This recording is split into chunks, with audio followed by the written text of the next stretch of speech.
네, 시청자 여러분 안녕하십니까. 주식상담 전화, 주상전화 수요일에 인사드립니다. 여러분들의 영의정 아나운서 김세영, 아나운서 권세은입니다. 네, 오늘 시장은 다행히 반등이 나왔습니다. 이 기관과 외국인 메이저의 수급이 들어오면서 코스피가 1% 넘게 상승해주면서 2,600포인트 위로 올라왔습니다. 네, 맞습니다. 오늘 2차 전지 관련주 그리고 초전도체 관련주들이 시세를 냈는데요.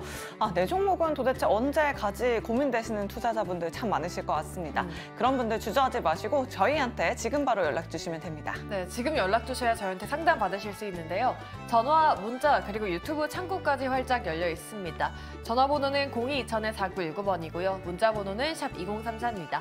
이쪽으로 고민되시는 종목 그리고 매수가 비중 보내주시면 저희 전문가분들께서 친절한 상담 도와드리니까요. 여러분들의 많은 참여 부탁드리겠습니다. 네, 그리고 저희 종목 상담뿐만 아니라 여러분들의 계좌 포트폴리오 전체적인 상담도 도와드리고 있습니다.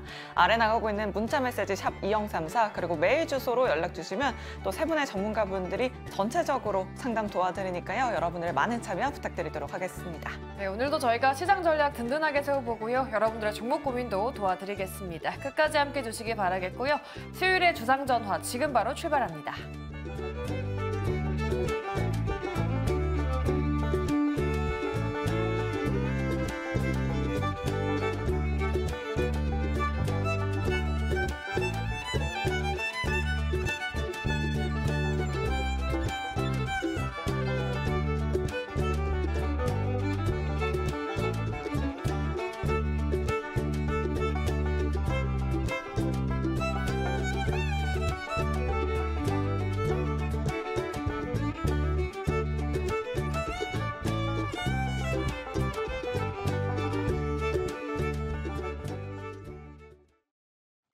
네, 오늘 시장의 이슈를 알아보는 하루장터 시간입니다. 시장이 하락하고 상승한 만큼 저희가 또 주목해야 할 이슈 꼼꼼하게 파헤쳐 보도록 할게요. 오늘은 이 세 분과 함께하도록 하죠. 정태근 이사, 정재훈 대표 그리고 이성웅 이사 모셨습니다. 세 분 안녕하십니까? 네, 반갑습니다. 네, 상승장에서 소외되지 않도록 이러한 이슈들 알아봐야겠죠. 저희가 두 가지 뽑아봤는데요. 첫 번째부터 알아보도록 할게요. 에코프로 겨울 지나 봄일까요? 어제는 에코프로 BM 그리고 오늘은 에코프로가 실적을 내놨습니다. 매출은 사상 최대였지만 영업이익은 감소했다고 하죠. 실적이 악화가 된 겁니다. 네, 그런데도 에코프로가 정말 오랜만에 두 자릿수 급등이 나왔는데요. 이제는 추세 상승의 시작일지 세 분 통해서 한번 들어보도록 하겠습니다. 에코프로 반등이 나올까요? 세 분 팻말 바로 들어주시죠. 올 중립이 바로 나왔습니다. 정태근 이사님 좀 제일 빨리 팻말을 들어주셨는데 에코프로 또 오늘 반등이 바로 나왔잖아요. 이게 추세 상승은 좀 아니고 반짝 상승인가요? 아니 일단은 확인해야 될 부분이 좀 있을 것 같아요. 예. 일단은 에코프로는 조금 논외로 하고요. 논외로 하고 에코프로 BM이라든지 LNF라든지 이런 양극재 기업들 중심으로 해서는 그래도 조금 긍정적인 말씀을 좀 드리고 싶어요. 제가 그동안 2차 전지 같은 경우는 작년부터 이제 정확하게 말씀드리면 작년 8월 달부터 꾸준히 제가 안 좋게 말씀드렸었거든요. 그런데 만약이라는 조건을 좀 붙여야 될 것 같아요. 정말 죄송하지만 왜 붙이는지를 한번 들어보세요. 네. 지금 LNF, 포스코 퓨처엠, 에코프로비엠이 차례로 다 적자가 났습니다. 근데 이미 이제 에코프로비엠 같은 경우는 유진투자증권에서 적자가 날 것이 이미 이제 보고서 리포트가 나왔었고요. 그런데 이게 결국에는 재고평가선이거든요. 재고평가선인데 어쨌든 앞으로 잡힐 마이너스까지 다 털어낸다는 얘기입니다. 다 털어낸다는 얘기인데 이게 어찌 보면 역발상한 관점에서 더 이상 나빠질 게 없다는 관점이 시장에 좀 유입이 되게 된다라면은 제가 봤을 때는 2차 전지가 간다라기보다는 2차 전지가 더 이상 하락하지 않을 가능성이 높다라고 말씀을 드리고 싶어요. 이런 생각을 왜 해봤냐면은 만약에 리튬을 포함한 핵심 광물 가격이 하락을 하고 있다. 그러면 지금 재고평가서를 덜어내는 게 제가 볼 때는 크게 의미가 없다고 봅니다. 왜냐하면 핵심 광물 가격이 계속해서 떨어지게 되면서 가지고 있는 이 원재료들이 부담이 될 수밖에 없거든요. 그런데 어쩔 수 없이 중국 동향을 좀 보게 되면 중국의 탄산리튬 가격이 계속해서 90kg당 90 이하는 이제 지켜주고 있는 상황이거든요. 그러니까 중요한 것은 핵심 광물 가격이 더 이상 떨어지지 않는다라는 겁니다. 그렇다면은 지금 마이너스 잡힐 만한 것들을 다 털어내고 난 이후에 지금 바닥을 잡고 있는 이 탄산리튬 가격, 핵심 광물 가격이 반영이 되게 된다라면은 최소한 적자 폭은 줄일 수가 있고 좀 더 좋게 보게 되면은 적자가 한 개 분기 만에 끝날 가능성도 분명히 있는 거거든요. 만약에 이런 시나리오가 반영이 되게 된다라면은 더 이상 2차 전지 같은 경우는 나쁘게 볼 필요는 없다라는 거죠. 여기서 중요한 것은 좋다가 아니라 나쁘지 않다는 겁니다. 근데 또 좋은 얘기를 해놓고 왜 나쁘지 않다라고 얘기를 하느냐. 숙제가 좀 있습니다. 저는 개인적으로 2차 전지 어떤 숙제가 아킬레스건이 3가지가 있는데 상반기에는 영내깅, 하반기에는 미국 대선, 내년에는 배터리 셀 3사의 증설 이슈. 지금 이제 영내깅 같은 경우는 이미 적자가 나타났고 미국 대선 이슈가 계속해서 주가에 지금 이슈에 반영이 되고 있거든요. 그러면 2025년도에 증설은 차차 하더라도 올해 화두가 될 만한 영내깅하고 대선 같은 경우에는 지금 이슈가 어쨌든 반영이 되고 있는 상황들이기 때문에 마법의 단어, 선반영 이런 얘기들만 나와주게 된다라면은 나쁘지 않다는 인식이 좀 들어갈 수밖에 없습니다. 증권가도 마찬가지고요. 그래서 이런 얘기들이 나오게 된다라면은 저는 적어도 2차 전지가 추가량은 좀 제한이 되게 되고 에코프로빈 기준으로 보게 된다라면은 소위 말하는 박스권 대응 이런 것도 이제 가능해지게 된다라는 거죠. 그렇다면은 그동안 어찌 보면 작년 같은 경우에 작년부터 10월 달까지 주가 계속 흘러내리다가 이제 좀 추가락이 제한되고 있는 상태 속에서 이 박스권 매매가 가능해지게 된다라면은 적어도 에코프로비엠 같은 경우는 21만 원에서 지금 35만 원 부근까지 박스권 대응이 분명히 가능하거든요. 그렇다면은 조금 높은 가격에 물려 계신 분들이 여력이 된다라면은 만약에 박스권 흐름이 진행이 되게 된다라면은 적어도 단가를 낮춰서 빠져나올 수 있는 계기는 아니면은 보유를 하시는 계기가 될 수 있기 때문에 그래서 그런 관점에서는 이제 나쁘지 않다라는 말씀을 드리고 싶고 에코프로는 이제 별개로 보는 것들은 좀 기회가 되면은 말씀을 시간 통해서 기회가 된다라면은 말씀 좀 드리도록 할게요. 네. 좋다기보다는 나쁘지 않다 면에서 중립한 말 들어주셨는데 그럼 정재훈 대표님도 좀 같은 의견이신지 올해는 뭐 대선 불확실성도 있고 뭐 아무래도 수요가 위축됐다라고 하던데 뭐 실적 어떻게 평가하실지 앞으로의 주가 흐름은 좀 어떻게 전망하세요? 실적은 뭐 안 좋을 것으로 예상했던 부분들은 다 나왔던 그런 사항들이고요. 불확실성이 좀 해소됐다라는 측면으로 좀 주가는 반영한 부분들이 아닌가라고 좀 보여집니다. 우선 2차 전지 쪽에 있어서의 중요한 부분들은 코스닥 쪽의 시가총액 1, 2위가 에코프로 비행과 에코프로예요. 지수가 상승을 하기 위해서는 즉 코스닥 지수가 좀 상승하기 위해서는 2차 전지 쪽 섹터가 무조건 올라줘야 됩니다. 그런 흐름들이 오늘 나와줬기 때문에 코스닥 시장이 좀 강한 반등이 나왔었고 윗꼬리를 달았던 부분들도 에코프로 BM과 에코프로 이쪽 2차 전지 쪽이 좀 밀렸기 때문에 조정을 좀 받았기 때문에 윗꼬리를 좀 달아준 그런 모습들인데 우선 뭐 에코프로 그룹주들 같은 경우는 거래소 이전 상장에 대한 이슈 부분들이 좀 있었어요. 오늘 컨퍼런스 콜을 좀 들었었는데 일단 뭐 액면 분할에 대한 얘기도 있었었고요. 그다음에 거래소 이전 상장에 대한 부분들도 있었고 설비 투자라든가 이런 계획이라든가 이런 부분들이 있었는데 그렇게 뭐 부정적인 측면은 그렇게 많지는 않았습니다. 결국은 이제 리튬 가격에 대한 부분들인데 리튬 가격은 뭐 하향 안정화가 좀 되고 있고 서서히 좀 반등이 나와줄 수 있지 않을까라고 좀 보여집니다. 주가적인 측면으로 좀 보게 되면 중기적인 바닥은 좀 나왔다라고 보고 있고요. 여전히 좀 박스권의 흐름들이 좀 나오지 않을까 좀 생각을 하고 있거든요. 그리고 난 이후에 이제 하반기 넘어섰을 때 그때 이제 박스권을 좀 탈피를 하느냐 하지 못하느냐 이게 좀 결정되지 않을까라고 좀 보여지는데요. 우선 2차 전지 업황 자체를 전약 후강 상태로 뭐 상반기는 좀 안 좋고 하반기로 갈수록 업황이 좀 개선되는 그런 모습들을 보일 거다라는 전망들 그리고 LG 엔솔이나 삼성 SDI나 올해에도 여전히 북미 쪽의 판매는 20%에서 50% 이상 성장할 것으로 좀 예상을 하고 있습니다. 그러면 이 양극재 쪽에 있어서도 성장은 좀 필요하지 않을까, 추가적인 성장은 좀 나오지 않을까라고 좀 보여지고 리튬 가격만 좀 상승을 해주는 그런 모습들을 보여주게 된다면 수익성의 개선은 좀 빠른 속도로 진행이 될 수가 있는 그런 사항들이기 때문에 우선 바닥은 좀 나왔다라고 좀 보여지고요. 어제도 좀 말씀을 드렸다시피 중장기적으로는 좀 매수를 해볼 수 있는 그런 가격대라고 좀 말씀을 드렸었는데 일단 여전히 좀 조정을 받게 된다면 매수 관점으로 봐도 좋지 않겠느냐라고 좀 보여지고 포스코 퓨처엠 기준으로 못 올라가도 30만 원 이상은 좀 올라갈 수 있으니까 일단 박스권역으로 좀 대응을 해보자라는 의견을 좀 드리고 싶습니다. 네, 알겠습니다. 우리 이성우 기사님도 중립한 말을 들어주셨는데 지금 매수 관점 유효하다고 보시는지 에코프로 그룹주가 실적을 내놓으면서 주주 친화 정책도 같이 발표했습니다. 뭐 5대1 액면 분할을 추진한다고도 했고 코스피 이전을 검토 중이다라는 것도 같이 발표했죠. 이 패시브 자금 유입 효과를 좀 기대할 수 있을지 지금 매수 관점 유효할까요?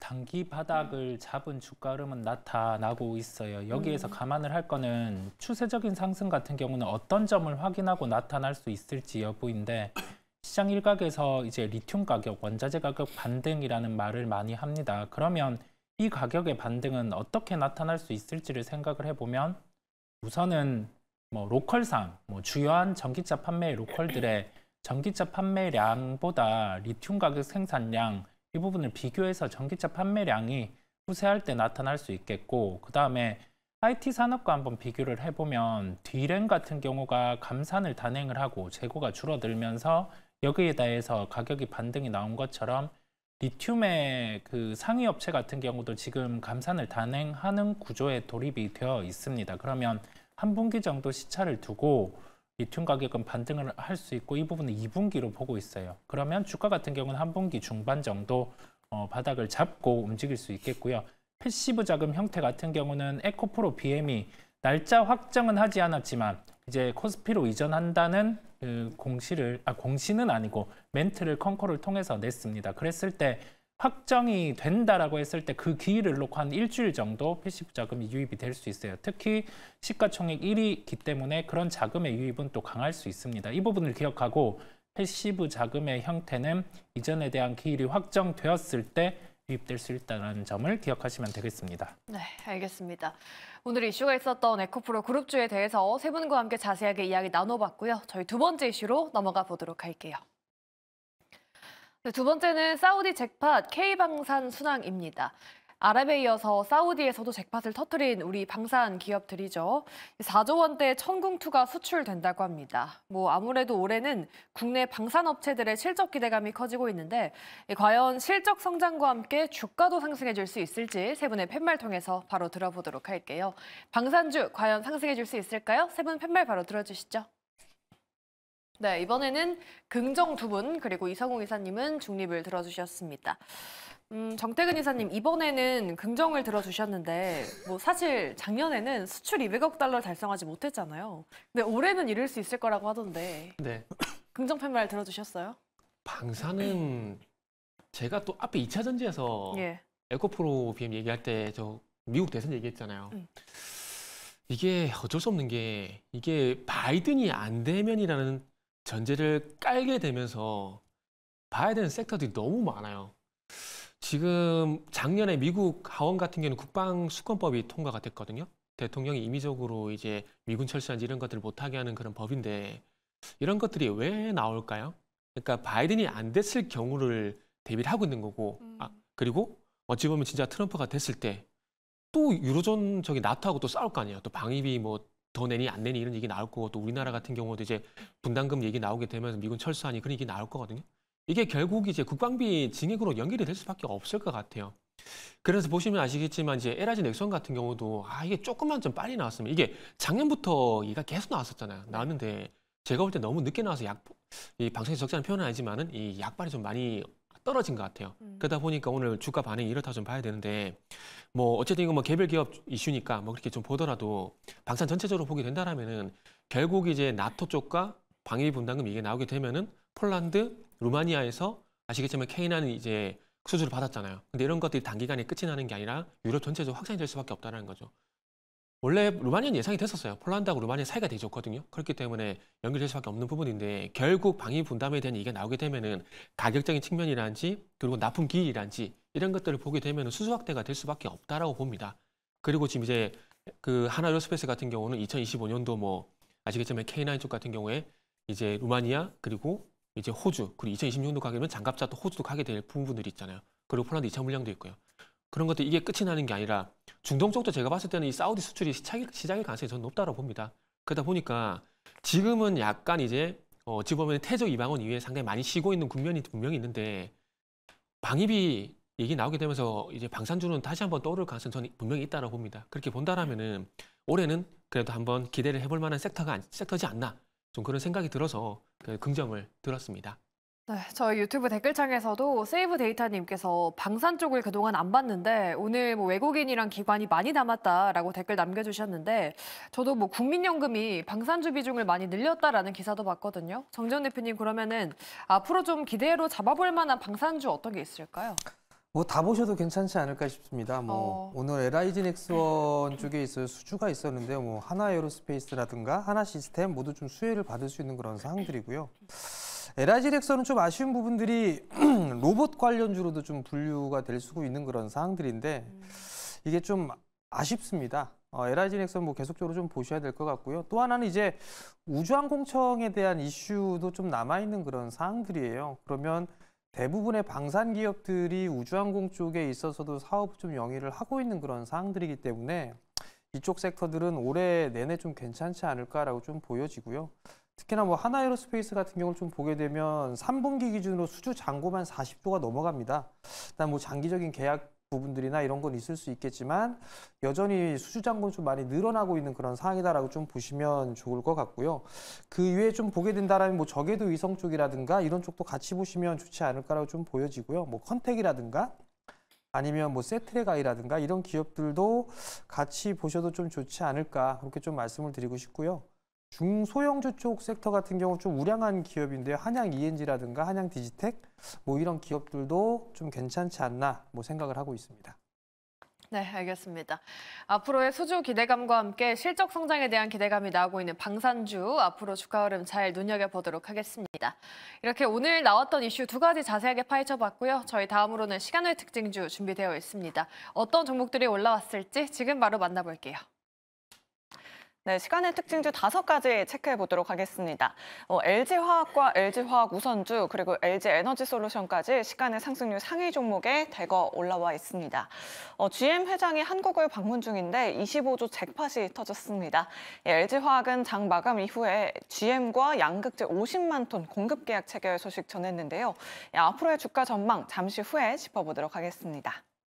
또 넷마블 같은 경우에도 장 마감 후에 실적 발표가 있었는데요. 4분기 흑자 전환에 성공하면서 시간을 거래해서 상승률 상위 종목에 이렇게 올라와 있습니다. 또 반도체 장비 거래 전문 업체인 서플러스 글로벌도 시외에서 거래량 몰리고 있고요. 반도체 종목인 워트 같은 종목들도 시외 상승률 상위 종목에 올라와 있습니다. 그리고 오늘 컨콜 이후로 주가가 상승했었던 에코프로 BM도 시간의 거래에서 수급 계속해서 이어받고 있습니다. 자, 그렇다면 하나하나 체크를 해보도록 하겠습니다. 넷마블 짚어보도록 할게요. 이성웅 이사님께 먼저 여쭤보도록 하겠습니다. 4분기 영업이익이 177억 원을 기록하면서 흑자 전환에 성공했는데요.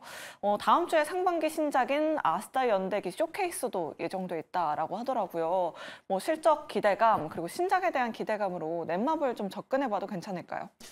네, 게임주 같은 경우는 신작 스케줄을 체크해 볼 필요가 있는데 아스달 연대기보다 나 혼자만 레벨업 같은 경우가 올해 가장 기대가 된다라는 말씀을 드립니다. 이 부분은 4월 중에 런칭 가능성이 높아요. 그렇다 보니 시기도 아직 얼마 남지 않은 상황이고요. IP를 기반으로 봤을 때 애니메이션도 성공을 했고 게임 같은 경우도 성공의 가능성이 높을 것으로 보입니다. 그랬을 때 한 분기 기준으로 기본 예상치만큼의 판매가 나타난다라고 하면은 한 30억 이상 기본의 영업이익이 더해질 수 있는 구조를 예상을 해봅니다. 이 부분을 안고 볼 필요가 있겠고요. 여기 더해져서 나머지 게임에 대한 스케줄은 한 상반기 출시 예정작 같은 경우가 한 2분기 정도에 거의 집중이 될 것으로 보입니다. 그렇다 보니까 연속해서 게임의 히트가 나타날 수 있다는 점이죠. 그런데 우선은 절감해야 되는 부분은 비용 측면이 있는데 이번에 그 순이익단은 적자가 나왔어요. 이 부분은 법인세가 반영된 부분이 있다 보니까 일회성이라는 말씀을 드리고요. 나머지 차입금 형태 같은 경우도 이제는 좀 줄여 들어나가는 형태로 보입니다. 게임에 대한 스케줄만 보고 우선 접근을 해볼 필요가 있어요. 그 부분을 놓고 4월 이전에 넷마블 같은 경우는 관심을 가져도 된다라는 말씀을 함께 드립니다. 네, 알겠습니다. 4월까지 넷마블의 주가 추이 계속해서 지켜보도록 하겠습니다. 다음으로 LG화학 그룹주들도 한번 체크해 보도록 할게요. 정태근 이사님께 여쭤보도록 하겠습니다. GM과 25조 공급 계약 체결 소식을 장 마감 이후에 전했습니다. 기관 쪽에서 또 그동안 매수세가 대량으로 들어왔었고 지금 시간에서도 LG화학, LG에너지솔루션, LG화학 우선주가 상승하고 있는데 내일 시장에서도 이 흐름 이어받을 수 있을까요, 이사님? 네, 일단은 시간의 거래 반응이 내일 쪽까지는 아마 반응이 좀 나올 겁니다. 대규모 계약 소식은 아시겠지만 항상 이 계약 소식이 나오고 난 다음에 주가 반응이 좀 강하게 나왔었거든요. 그렇기 때문에 내일 쪽까지는 그런 흐름이 나온다고 봐야 되는데 중요한 건 이제 이게 추세적으로 이제 이끌 것인가 이런 뭐 좀 고민이거든요. 근데 아까 2차 전지의 어떤 분위기라든지 제 판단에 대한 부분들은 충분히 좀 말씀을 드렸는데 그런 말씀드린 부분들을 좀 참고해서 첨언을 해보자면은 일단 이런 부분이 단기적으로는 주가 좀 불 띄울 수가 있겠지만 결국 추세로 가느냐 못 가냐 그런 부분이 좀 중요하거든요. 근데 아직까지는 어쨌든 2차 전지 전체적으로 봤을 때 추세가 한다라고 좀 보기 힘들다고 언급을 좀 드렸었기 때문에 지금의 이런 계약 소식 같은 경우에는 단기적인 이슈로 끝이 나지 않을까라는 말씀을 드려보고 싶어요. 그리고 과거에도 LNF였나요? 이렇게 대규모 계약 소식이 나왔을 때 지금 정확하게 생각이 안 나, 지금 차트를 지금 못 보여드리는데 그 대규모 계약 소식이 나왔을 때 그런 이슈들이 2차 전지가 상당히 좋을 때도 단발성으로 끝이 났었거든요. 그렇게 본다라면은 지금도 마찬가지로 대규모 계약 소식은 충분히 호재는 맞지만은 이런 것들 좀 지속시킨다라기보다는 단발성 호재로 일단 끝이 나지 않을까 좀 생각이 들고 LG화학 같은 경우는 뭐 저 개인적으로는 지속적으로 일단 50만 원의 어떤 가격을 좀 지켜줘야 되지 않을까 그거부터 좀 먼저 봐야 되지 않을까라는 말씀을 좀 드려야 될 것 같습니다.